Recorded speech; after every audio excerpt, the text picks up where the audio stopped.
So you're basically saying there won't be a middle class, and if there isn't going to be one, you may as well be on the rich end of society. That's correct. Absolutely. And what most financial books say to you is live below your means, you know, don't have a cappuccino.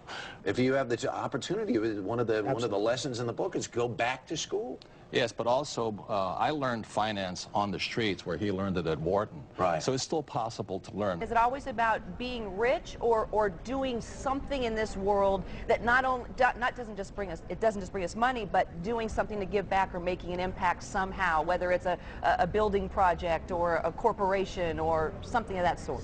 Well, hopefully, that's why we wrote this book together. We don't really need the money, but we are concerned about the economics of our country. Explain for us, Robert, how there is no middle class anymore. What do you mean by that, and what quantifies and qualifies somebody as being in the middle class? Well, there's many reasons for that, but the middle class is not getting ahead. The rich are increasing, but the tax laws are written against the middle class.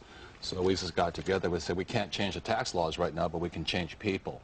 So we'd rather teach you how we got rich so that other people can move up rather than move down. Mr. Donald Trump and Robert Kiyosaki.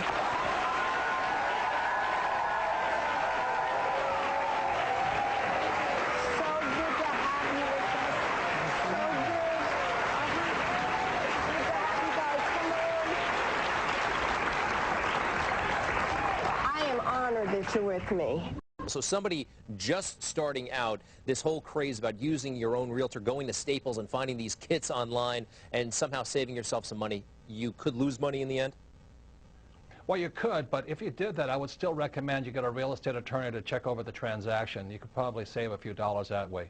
But it is a legal transaction, and you got to be very careful, because if it's your primary residence, you don't want to be evicted in the middle of the night. We're back. Donald Trump and Robert Kiyosaki. Define rich.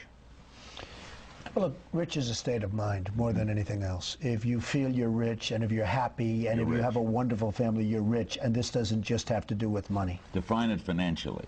Forbes defines it as $1 million a year in passive income, whether you work or not. That's a specific definition of it. Sometimes it's daunting to say, I have a credit card with fill in the blank, $10,000 on it, and it has a 30% rate, so that's got to be the first one I tackle. When I have one with $800 on it at a 5% rate, maybe I just pay that first so I can feel that sense of achievement and progress. I agree with David. You know, interest rates are important, but the way my wife and I did it was we had like 15 line items we had to go through. We took the first one we could pay off the fastest. We hung it on our refrigerator, and when we paid that thing off, we drew a line through it. And we kept drawing lines through it. So I didn't go after the interest rate, which is good to do. I went after which one can I attack first, and I do mean attack. Robert, where is all of this going? It seems that it is high political season to sort of target the rich, make them look bad. You're saying that we should be pursuing becoming rich ourselves and not bashing those who already are. Do I have that right?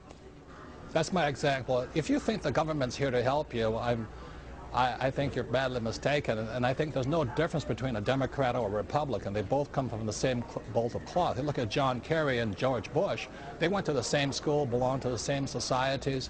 And they, as you and I know, it's the political action committees that determine which way the votes go.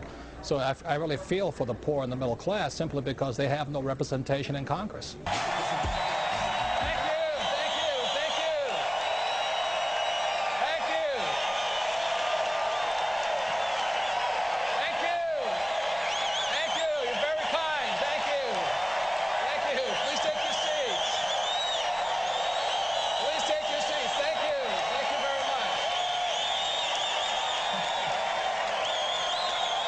In the world of business, it's another thing my rich dad pointed out to me.